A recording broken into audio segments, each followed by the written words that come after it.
My research paper and presentation is on competing in triathlons as a lower limb amputee. I don't think this kid in the picture below is competing in a triathlon, but at least he's competing in one of the sports, running, and thought it was a real attention grabber and might get you engaged in my presentation. Next slide.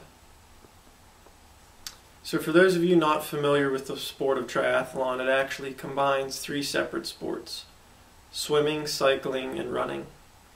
The first triathlon was held in San Diego, California in 1974 and was an expansion upon biathlon events in the area that involved running and swimming. Event distances range anywhere from a sprint up to an Ironman, and they always start with a swim, followed by a bike, and finish with a run. The sport is growing at an incredible rate, as seen by the statistics below, both in terms of the number of events being held per year and the number of people participating in events. Next slide. So some reasons why opportunities are on the rise for athletes with disabilities to compete in sports. They are finding it a rewarding way to stay healthy and fuel their competitive spirit and socialize with others. And research has shown that there is a need for leisure. It's an essential component for the measure of the quality of life. There are a lot of organizations that are helping sponsor training camps and events like the Extremity Games to get athletes with disabilities involved in sports. And they're even encouraging competition among able-bodied athletes. Next slide. So we'll start with running-specific prostheses design. Because running is a very impactful sport with high loads on the body, the prosthesis design is most crucial to prevent failure during training and competition, so it's the most involved. The socket design determines the fit and the comfort of the prosthesis. The most popular design used for triathletes in sports, and especially running, is suction suspension. Pin locking is also used to a lesser extent. Silicone or urethane gel liners are also used to prevent skin irritation and combat the volume fluctuations of the residual limb. They will also use wavy or undulating features to improve knee flexion and reduce material bunching that can lead to skin irritation and breakdown. As you can see in the picture here to the right, there's some wavy features to the design, and also the valve there on the right side of the prosthesis, the red part, which is the socket, would indicate that this is a suction suspension design. Next slide. With the transfemoral athlete, they have found that stability was an issue with quadrilateral socket designs because of the lateral socket displacement that was allowed during the stance phase. Stability is crucial during running, so you need to have a very secure socket. So they have moved towards ischial containment sockets that improve the stability by containing the ischial ramus and ischial tuberosity bones of the lower pelvis, and you can see those in the picture to the right just below the coccyx. They're the lower bones of the pelvis, and by containing these two bones within the prosthesis, it increases the stability and increases hip muscle use. What you do have to worry about is a high medial socket wall, which is the wall on the inside of the thigh.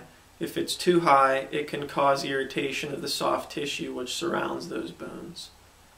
They also like to use flexible inner liners to accommodate the shape changes of the thigh that accompany the muscle contraction and relaxation. Next slide. Here's just a picture of the two different designs. They've moved away from the quadrilateral design on the left to the ischial containment design. As you can see, they're two very different designs, as you can see with the shape. Next slide. So moving on to prosthetic knee design. The first on the scene that kind of helped move away from the hop-skip running method towards the foot-over-foot running method that you or I would normally use was the hydraulic knee. They use a hydraulic cylinder that provides resistance and propels the shank forward during the swing phase. And this is a picture here of the Otto-Bach 3R80 hydraulic knee. Next slide. Another option is the polycentric knee, which usually has 4 points of rotation that more closely models the intact knee.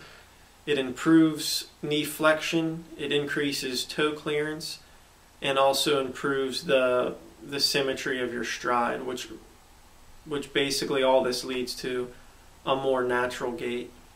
And they can also combine the polycentric knee here with hydraulic damping. And this is an example of this is an Osser Total Knee 2100. You can't see the hydraulic damping here, but this shows you the 4-bar linkage with the 4 points of rotation.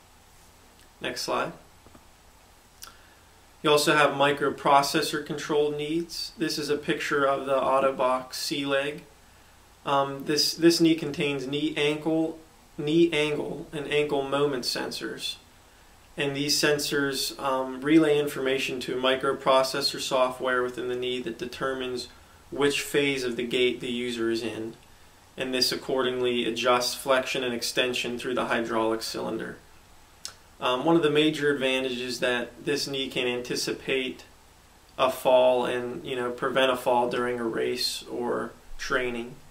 But some of the major drawbacks that prevent its use almost completely in triathlons, especially running, is that it's battery operated, and this leg will only last about 3 miles before it needs recharged, which for any triathlon above a sprint distance, which is the shortest distance, that's not going to be long enough. Also, long-term durability is an issue. Water contact is an issue because of the electrical components, whether it's with sweat or if you're drinking water out there on the course or if it's raining. And also they're extremely expensive compared to other designs. Next slide. You also have the option to not use a prosthetic knee at all and just use a straight pylon from the socket to the foot.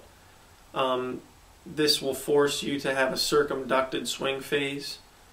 Some of the advantages reported by athletes that choose to use this method are less of a need to survey terrain for feel of the knee buckling and causing a fall, and also decreased mental concentration on ensuring knee extension during the gait, so they can focus their mental energy on other things while they're running. The obvious drawback is that it's a very unnatural running motion and it's less efficient, and you just won't be able to run as quickly. Next slide.